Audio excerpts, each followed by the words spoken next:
Hello दोस्तों, पिछली कक्षा में हम लोगों ने जैन धर्म के बारे में थोड़ी सी जानकारी ली थी। उसके पहले उसके आगे बढ़ने से पहले उसके बारे में थोड़ा सी रिवाइज कर लेते हैं। दोस्तों, जैन धर्म के सबसे पहले तीर्थंकर कौन थे? ऋषभ देव थे, जिसका चिन्ह भी पूछा जाता है कि ऋषभ देव का चिन्ह कौन सा था, तो उसका सिंह था बैल। उसके बाद आया आपका 23वें तीर्थंकर कौन थे? 23वें तीर्थंकर थे आपका पारसनाथ या पार्श्वनाथ। उसका चिन्ह कौन सा था? उसका चिन्ह था सांप। उसके बाद आया महावीर स्वामी, जिसके बारे में हम लोग पढ़ रहे थे। महावीर स्वामी का चिन्ह कौन सा था? महावीर स्वामी का चिन्ह था सिंह, यानी कि बाघ, यानी कि शेर। और उसका रंग कौन सा, मनपसंद रंग कौन सा था? तो उसका जो है गोल्डन कलर, सुनहरा रंग सबसे मनपसंद था। दोस्तों, कल हम लोगों ने आधी जानकारी ले ली थी जैन धर्म के बारे में। उसके आगे चलिए आज हम लोग जानते हैं। दोस्तों, जब महावीर स्वामी को ज्ञान की प्राप्ति होती है, कैवल्य ज्ञान की प्राप्ति होती है, तो वो सबसे पहला उपदेश जाके कहाँ देता है? वो सबसे पहला उपदेश सारनाथ में देते हैं, राजगीर में देते हैं। वो सबसे पहला उपदेश राजगीर में देते हैं और सेकंड उपदेश कहाँ जाके देते हैं? पावापुरी में। पहला उपदेश देते हैं राजगीर में और दूसरा उपदेश देते हैं जाके पावापुरी में। तो कौन सी भाषा में देते हैं? तो प्राकृत भाषा में।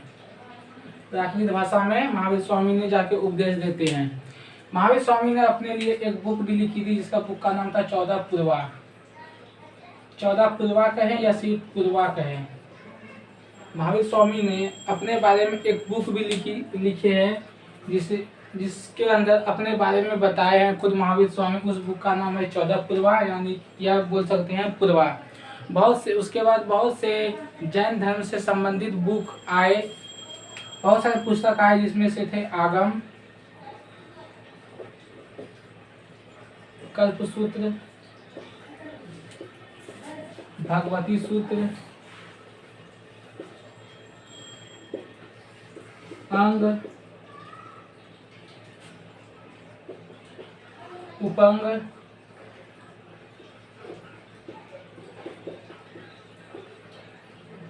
अजरंगा सूत्र। दोस्तों, ये सभी पुस्तकें हैं जिसमें जैन धर्म के बारे में बताया गया है। 14 पूर्वा बुक किसने लिखा था? महावीर स्वामी ने लिखा था, और इसको खुद लिखा था महावीर स्वामी ने अपने बारे में।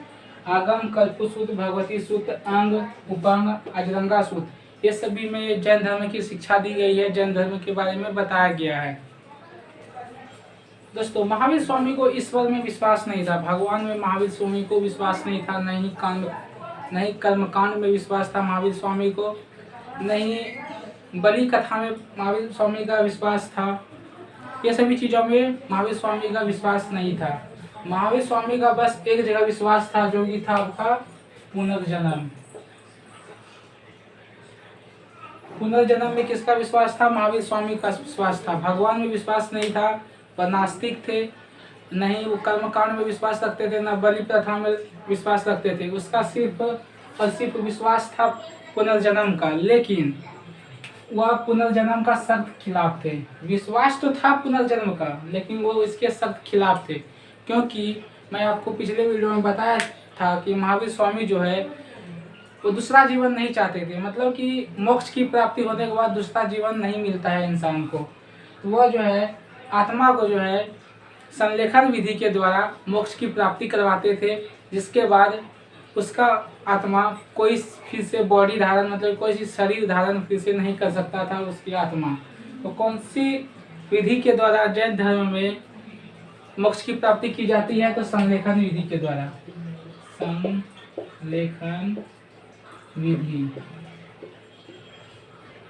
संलेखन विधि के द्वारा क्या किया जाता है? मोक्ष की प्राप्ति कराया जाता है जैन धर्म में। अब संलेखन विधि होता क्या है? दोस्तों, संलेखन विधि एक ऐसी विधि है, बहुत ही कष्टदायी विधि है। इसमें जो है इंसान जब मरने के उपरांत, जब वह जिस समय भी हो, जब वो मरने के उपरांत होता है, तो उससे महीना, 6 महीना, साल भर पहले से खाना पीना छोड़ दिया जाता है। इतना कष्ट से, मतलब कि वो अपना आपको मोक्ष की प्राप्ति करवाता है, मतलब अपना जीवन का अंत करता है इतना कष्ट रूप से, उसी को कहा जाता है संलेखन विधि से। महावीर स्वामी का कहना था कि अगर संलेखन विधि के द्वारा अगर आप मरते हैं तो आपकी आत्मा फिर से कोई भी शरीर का धारण नहीं करेगी। तो इसलिए पुनर्जन्म में विश्वास था, लेकिन पुनर्जन्म के शर्त खिलाफ थे कौन? महावीर स्वामी। दोस्तों, जब महावीर स्वामी को मोक्ष की प्राप्ति होती है, कैवल्य ज्ञान की प्राप्ति होती है, तो उसके सबसे प्रथम शिष्य कौन बनते हैं? उसके प्रथम शिष्य बनते हैं जमाली, जो कि उसी के दामाद रहते हैं। दामाद जी, किसके दामाद जी थे? महावीर स्वामी के दामाद जी थे। कौन से? जमाली। और वही जो है महावीर स्वामी का प्रथम शिष्य बनते हैं। लेकिन वही आपसे अगर पूछे प्रथम जो है प्रथम महिला शिष्य कौन थी, तो सबसे प्रथम महिला शिष्य का नाम था चंपा। दोस्तों, महावीर स्वामी का पहला शिष्य अगर पूछे तो जमाली, जो कि उसके दामाद थे, और अगर महिला शिष्य पूछे तो चंपा थी सबसे पहला महिला शिष्य।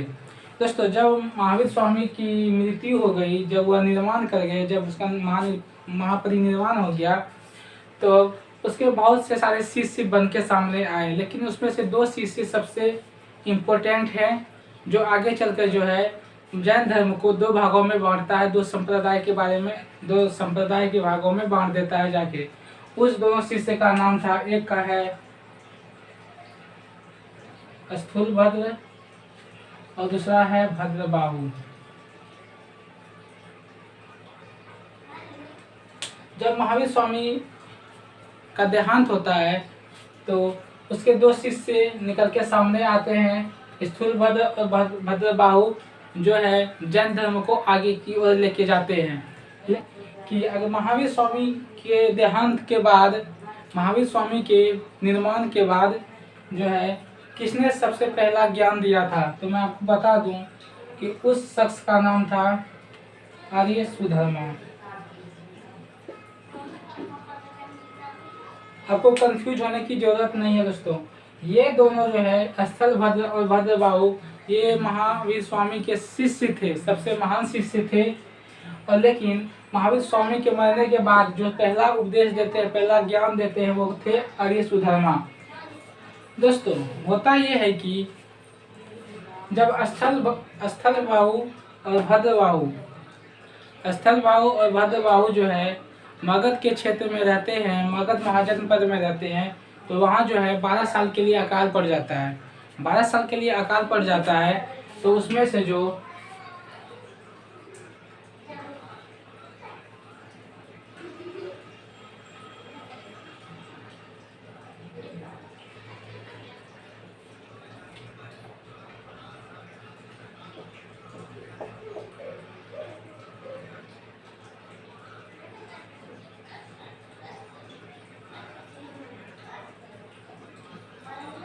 दोस्तों, महावीर स्वामी के जो दोस्तों 2 शिष्य होते हैं स्थलभद्र और भद्रबाहु, जब मगध महाजनपद में अकाल पड़ जाता है 12 वर्ष के लिए, तो भद्रबाहु जो है मगध को छोड़ के कर्नाटक में आके बस जाते हैं। जब कर्नाटक में आके बस जाते हैं, तो इसके साथ ही साथ जिस समय अकाल पड़ता है, तो उस समय मगध का जो है राजा होते हैं चंद्रगुप्त मौर्य।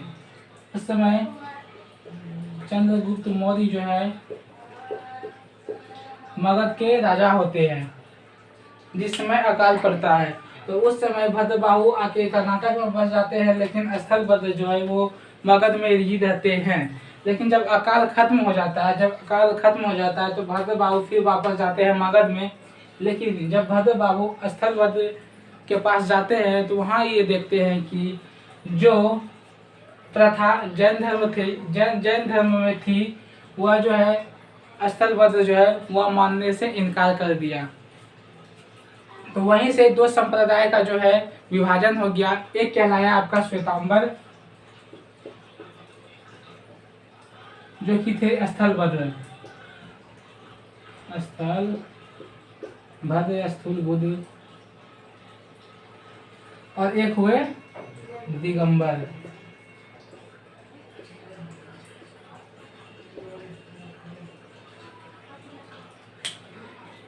दोस्तों, यहाँ से जैन धर्म में 2 संप्रदाय में बढ़ जाते हैं। जैन धर्म आगे चल के श्वेतांबर जो है वो स्थल भद्र कहलाते हैं और दिगंबर जो है भद्रबाहु कहलाते हैं।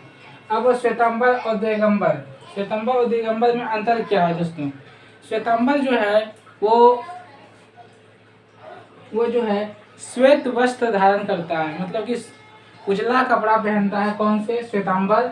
और दिगंबर जो है नर अवस्था में रहता है, मतलब कि बिना कपड़े के रहते थे दिगंबर। अब इसके कुछ अंतर है, अंतर के बारे में जान लेते हैं। श्वेतांबर और दिगंबर में कौन सी डिफरेंस है?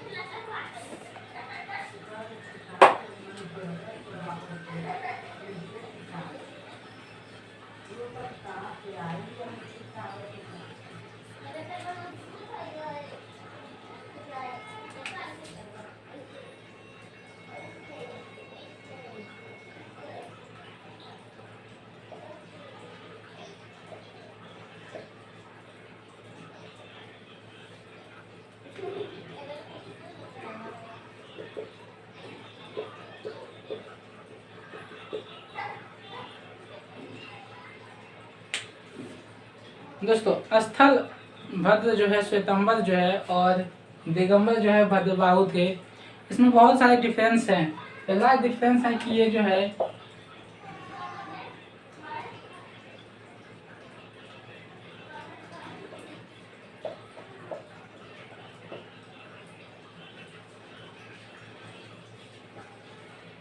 ये सफेद कपड़े पहनते थे, चाहे वो महिला हो या पुरुष हो। लेकिन दिगंबर में जो है पुरुष नग्न अवस्था में रहते थे, नग्न अवस्था। तो महिला जो है श्वेत कपड़ा पहनती थी, उजला कपड़ा पहनती थी, बिना सिलाई वाला, बिना सिलाई वाला। तो देख सकते हैं दोस्तों श्वेतांबर जो थे, जो कि स्थल भद्र इसके मेन थे, ये सफेद कपड़ा का पहनावा करते थे। लेकिन दिगंबर जो थे वो पुरुष नग्न अवस्था में रहते थे। तो महिला जो है श्वेत कपड़ा बिना सिलाई वाली कपड़ा पहनते थे। श्वेतांबर का कहना था कि आप मोक्ष की प्राप्ति जो है, मोक्ष की प्राप्ति खाना पीना खाकर भी प्राप्त कर सकते हैं। श्वेतांबर का कहना था कि मोक्ष की प्राप्ति जो है आप खाना पीना खाते हुए भी प्राप्त कर सकते हैं। लेकिन दिगंबर का क्या कहना था? दिगंबर का कहना था कि आप जो है भोजन करके मोक्ष की प्राप्ति नहीं कर सकते हैं, मोक्ष की प्राप्ति नहीं कर सकते हैं। मैंने आपको बताया था कि शुरुआत में कि महावीर स्वामी भी जो है संलेखन विधि के द्वारा मोक्ष प्राप्ति किए थे। तो दिगंबर का भी वही कहना है कि आप जो है संलेखन विधि के द्वारा ही मोक्ष प्राप्त कर सकते हैं, खाना पीना को त्याग कर। लेकिन वही श्वेतांबर का कहना था कि मोक्ष की प्राप्ति आप खाना पीना खाकर भी प्राप्त कर सकते हैं।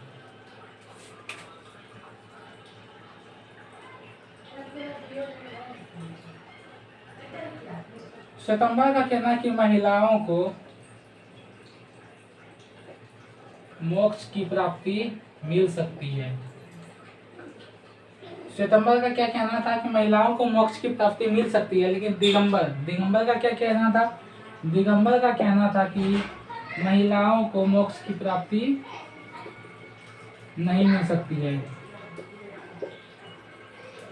दिगंबर का क्या कहना था कि महिलाओं को मोक्ष की प्राप्ति नहीं मिल सकता है। लेकिन वही श्वेतांबर का कहना था कि महिलाओं को मोक्ष की प्राप्ति मिल सकता है। इसके अनुसार जो है महिलाओं को मोक्ष की प्राप्ति नहीं मिल सकती है, मतलब कि महिलाएं जो है जन्म लेती रहेंगी, लेकिन पुरुष को जो है मोक्ष की प्राप्ति मिलती रहेगी और पुरुष का जन्म नहीं होगा। इसका कहना यही है कि महिलाओं का जन्म होता रहेगा, लेकिन पुरुष का जन्म जो है नहीं होगा। तो बात वही हो गई कि पूरी दुनिया में जो है महिलाएं ही दिखेगी और पुरुष का नामो निशान ही नहीं रहेगा। ये कहने का मतलब था दिगंबर का।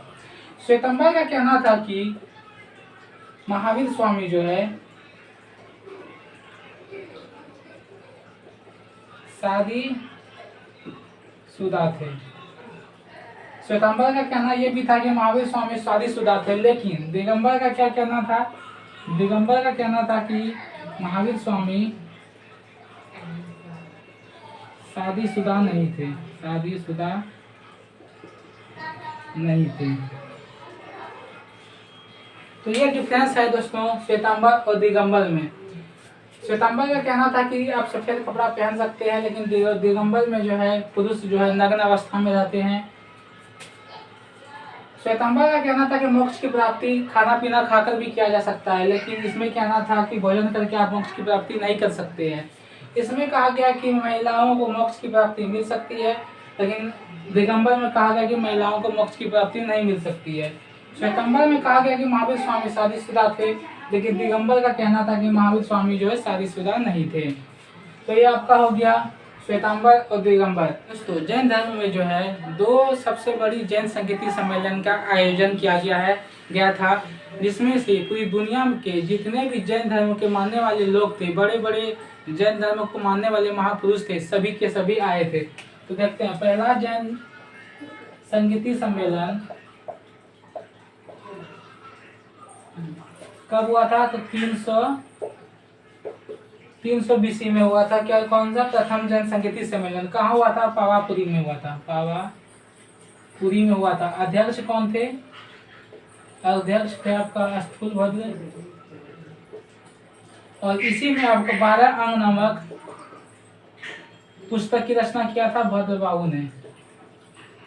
इसी में 12 अंग नामक पुस्तक की रचना किसने किया था? भद्रबाहु ने। और द्वितीय संगीति सम्मेलन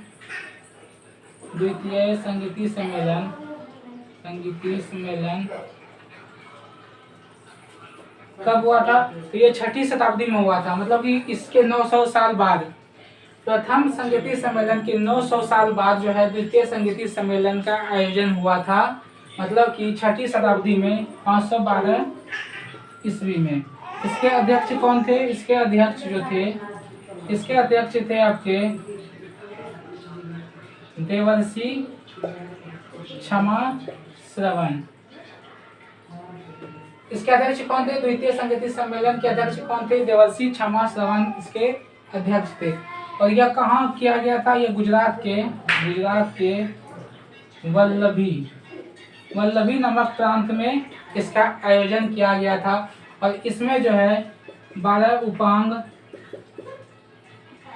नामक पुस्तक की रचना किया था। किसने? जैन विद्वानों ने।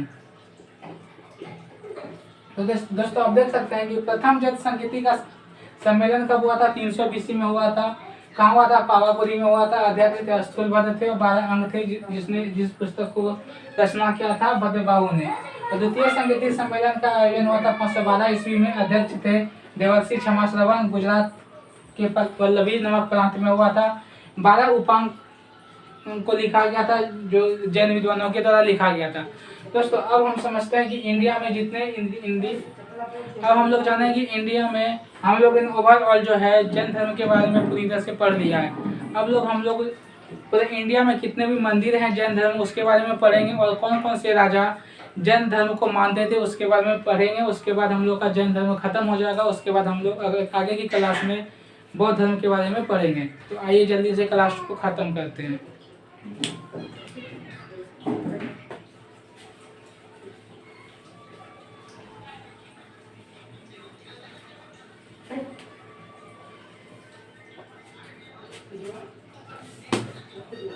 दोस्तों इंडिया में 4-5 जैन मंदिर ऐसे हैं जो कि बहुत ही विश्व फेमस हैं। तो आइए हम जानते हैं उसके बारे में। पहला आपका दिलवाड़ा का जैन मंदिर। दिलवाड़ा का जैन मंदिर ये कहाँ है? ये राजस्थान में है। राजस्थान में है, माउंट आबू चोटी पे है। कौन है? दिलवाड़ा का जैन मंदिर माउंट आबू चोटी पे है। दिलवाड़ा का जैन मंदिर राजस्थान में। इसको बनवाया किसने था? तो इसको जो है वास्तुपाल और तेजपाल नामक दो भाई ने बनाया था दिलवाड़ा का जैन मंदिर। जैन मंदिर कहाँ है? राजस्थान में है, माउंट आबू चोटी पे है। और इसको बनवाया कौन था? वास्तुपाल और तेजपाल दो भाई बनवाए थे। गोमतेश्वर जैन मंदिर। दूसरा है गोमतेश्वर जैन मंदिर, ये है आपका कर्नाटक में। कर्नाटक में उसको बनवाया किसने था? इसको बनवाया था गंगा मंत्री और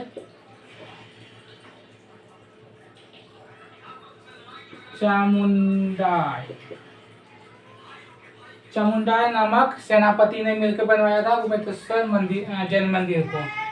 तो 3 नंबर है आपका खजुराहो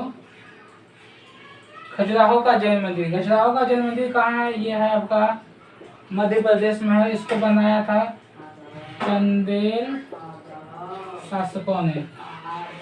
इसको चंदेल शासकों ने बनाया था। कहाँ पे बनाया था? मध्य प्रदेश में है खजुराहो का जैन मंदिर। और चौथा नंबर दोस्तों आता है आपका पतिलाना का जैन मंदिर। ये आपका कहाँ है? ये आपका है गुजरात में। ये कौन है? ये है गुजरात में। इसको बनवाया कौन था? सोलंकी राजवंशों ने बनवाया था। राजा का नाम था क्या? कुमार राजपाल।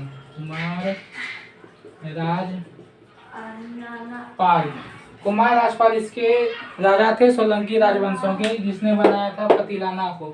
पतिलाना का जैन मंदिर कहाँ है? राजस्थान में है, माउंट आबू चोटी पे है। वास्तुपाल और तेजपाल नामक 2 भाई ने बनाया था। गोमतेश्वर का जैन मंदिर कहाँ है? कर्नाटक में है। गंगा मंत्री और चामुंडाई ने बनाया था। खजुराहो का मंदिर कहाँ है? मध्य प्रदेश में है। चंदेल शासकों ने बनाया था। पतिलाना जो है गुजरात में है। सोलंकी राजवंशों राजा कुमार राजपाल ने बनवाया था। अब हम लोग देखते हैं कि कौन कौन से जो राजा थे वो जैन धर्म में विश्वास रखते थे और जैन धर्म को मानते थे। दोस्तों ओवरऑल मैंने इंडिया का मैप बनाया है। इसमें मैप के सहायता से मैं बताऊंगा कि कौन से जो है राजा जैन धर्म को मानते थे। तो ये आपका मगध का क्षेत्र है। यहाँ से आपका 2 राजा थे, चंद्रगुप्त मौर्य और उदयन। ये दोनों जो है जैन धर्म को मानते थे। फिर ये आपका उड़ीसा है। उड़ीसा में आपका खारवेल नामक राजा जो है जैन धर्म को मानते थे। फिर यहाँ पे आपका जाता है महाराष्ट्र में जो है राष्ट्रकूट नामक जो है राजा जो है मानते थे किसको? जैन धर्म को। फिर ये आपका मध्य प्रदेश में जो आपका चंदेल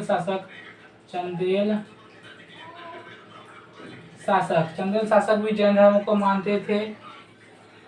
दोस्तों देख सकते हैं मगध का क्षेत्र में जो है उदयन और चंद्रगुप्त मौर्य जो है जैन धर्म को मानते थे। फिर आपका मध्य प्रदेश में चंदेल शासक जो थे वो जैन धर्म को मानते थे। फिर उड़ीसा में जो है खारवेल नामक राजा थे वो जैन धर्म को मानते थे। फिर राष्ट्रकूट नामक राजा जो थे महाराष्ट्र में जो थे, इसी को अमोघ वंश भी कहा जाता था। अमोघ वंश, राष्ट्रकूट को ही अमोघ वंश भी बोला जाता था। तो ये सभी जो है जैन धर्म को मानते थे। दोस्तों हम लोगों ने जैन धर्म को पूरी तरह से पढ़ लिया है। अब आगे की क्लास में हम लोग पढ़ेंगे बौद्ध धर्म के बारे में। बौद्ध धर्म का विकास कैसे हुआ। उसके बाद जब बौद्ध धर्म को पढ़ लेंगे तो हम लोग जैन धर्म और बौद्ध धर्म के अंतर के बारे में, दोनों के बीच डिफरेंस कौन कौन सी चीज़ें हैं ये पढ़ेंगे। उसके बाद हम लोग मगध की ओर पढ़ेंगे, मगध महाजनपद की ओर बढ़ेंगे। तो दोस्तों आई होप ये वीडियो आपको अच्छी लगी हो। मिलते हैं अगले वीडियो में। धन्यवाद। जय हिंद।